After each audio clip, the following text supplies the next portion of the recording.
guys from Queer Eye. Anthony Caramo, Jonathan, Dan, and Bobby. Season 2 is on Netflix now. Behind the Bar, it's Alex, Tati, and Precious in my house on Viceland now. Happy Pride, everybody. Let's go back to the phones. Caller, what's your name and from where are you calling? Hi, yeah, my name is Stefan. I'm calling from Phoenix. Hey, Stefan, what's your question? Yeah, so before I just wanted to say I was watching with my friends at home this weekend, face masks and all. Bobby liked my Instagram post, so of course I screeched like a banshee, so thank you for that. But, Karamo, my question is for you. Yes.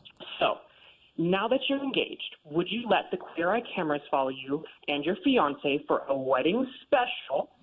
And which Fab Five member would you trust with your bachelor party? Oh, simple. So yes, I would definitely let the the cameras follow me for my. That's the hope. My man. That's the dream. Yeah. Or someone else. I've been. Someone else. I've been open about like. I've been on reality TV since I was 23, so it's fine. I would do whatever. You were on The Real World. I was on The Real World. Yes. So yeah, so I'm open. My life is an open book. There's nothing to hide here. And the person who would plan my bachelor party would be this one right here. Wow. Because he is the only one who can hang with me until 6 o'clock in the morning and get up for work, drinking and having a good time. But also, he's so organized and anal that I know that every detail is going to be perfect. I'm very anal. Wow.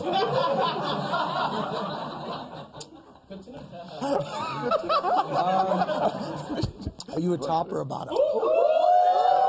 He just answered you. He gave you the answer. He just told you. Let's go back to the phones. Caller, what's your name and from where are you calling?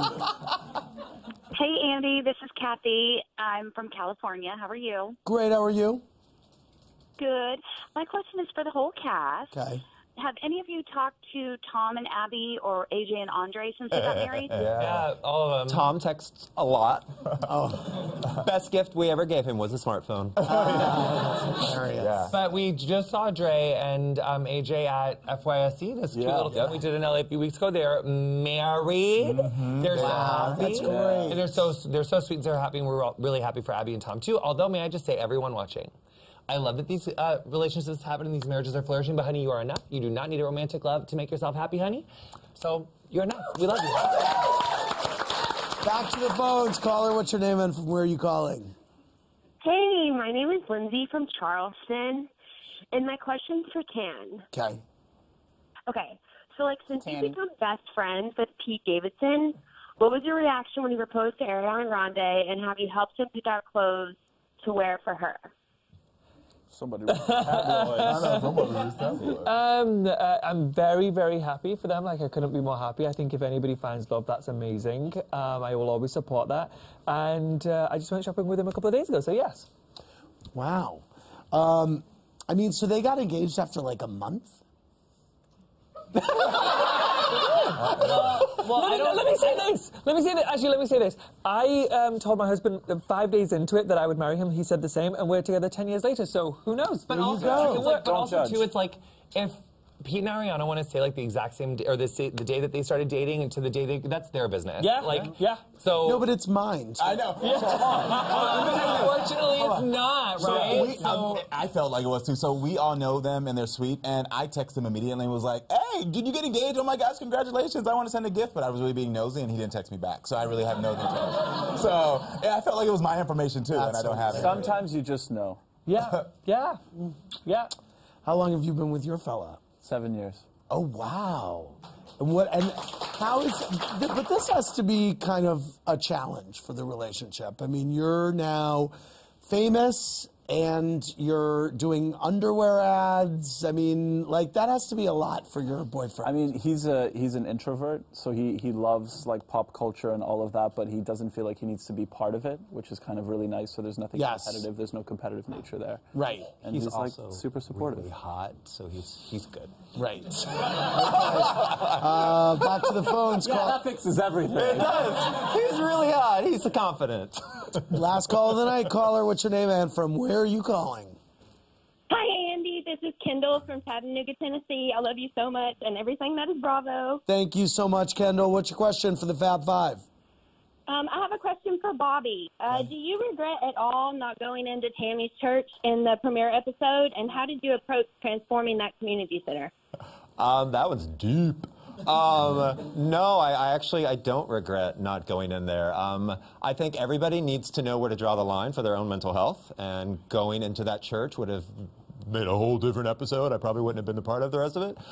So no, I don't regret it at all, and I approached going into that church and working on the community center and, you know, hoping that we would humanize gays for that community and that the church wouldn't preach the hate that I grew up with in church.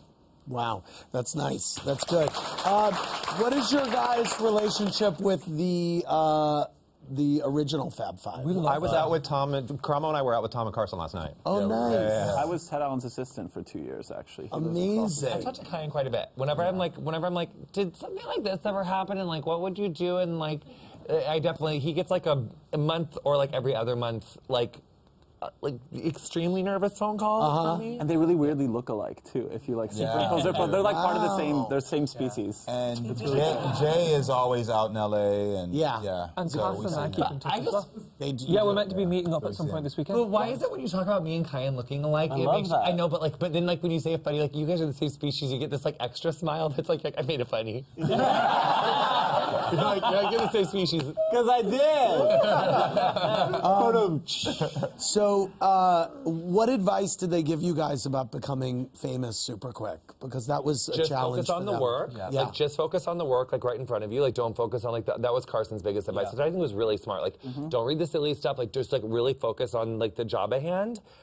Which even like if we're not filming, we have like there's a lot of different jobs at hand. Like whether it's like this post or that thing or whatever we're doing or a podcast or whatever. So there's enough to focus on like right now, and I think that keeps us grounded, or at least me. And to enjoy the moment, to soak it all in, not to just let it fly by. Jay didn't really give me any advice. We sort of approached, that wasn't shade. We approached the culture category different ways. He was more in the arts. I'm a psychotherapist, so I fix the inside. So our approaches are different. So I go more for what Carson said, just have fun. Ted and I can both be a little bit more on the quiet side, like extroverted introverts, and he was like, don't worry, just have faith that you're going to be heard. Oh. I want to thank Anthony Karamo, Jonathan Tan, and Bobby. Queer Eye 2, Queer Eye Season 2 is on Netflix. Thanks, Alex, Tati, and Precious. Everybody check out My House on Viceland. For more, click around BravoTV.com. Good night, everybody. Thank you so much.